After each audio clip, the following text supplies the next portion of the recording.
Hello everyone, কেমন আছো তোমরা সবাই? আশা করি তোমরা সবাই খুব ভালো আছো, আমিও ভালো আছি। চলে এসেছি দীপাবলি আরেকটি নতুন ভিডিও নিয়ে। আমি চলে গেছিলাম আমার বাপের বাড়িতে, আর দেখতেই পেলে সব কিছু গুছিয়ে নিয়েছি। ওখানে গিয়ে একটু বাজি ফাটাবো সবাইয়ের সাথে। তো দেখতে দেখতে বাড়িতে চলে এসেছি। এই যে আমার বোন, এখানে দেখো কত সুন্দর আনন্দ করে বাজি ফাটাচ্ছে।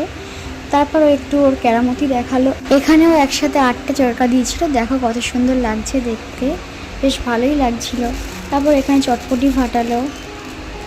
তারপর আমার বোনুকে দেখে আমার একটু বাচ্চা হয়ে যেতে ইচ্ছে হলো, আমি একটু বাজি নিয়ে আনন্দ করলাম। তারপর ও বলছে দিদি একটু ভিডিও করবে না? তারপর একটু ওকে নিয়ে ভিডিও করে নিলাম।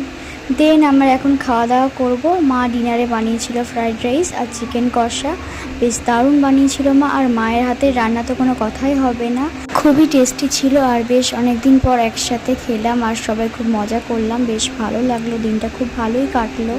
তারপর আমরা আসার আগে দুজনে মিলে একটু ফানুস উড়িয়েছিলাম। দেন বাড়ির সবাইকে টাটা বাই বাই করে আমরা বাড়ি চলে এলাম। পরিবারের সাথে এইভাবে আমি দীপাবলিটা কাটালাম। তোমরা সবাই ভালো থেকো, সুস্থ থেকো, দেখা হবে নতুন কোনো ভিডিও নিয়ে। টাটা।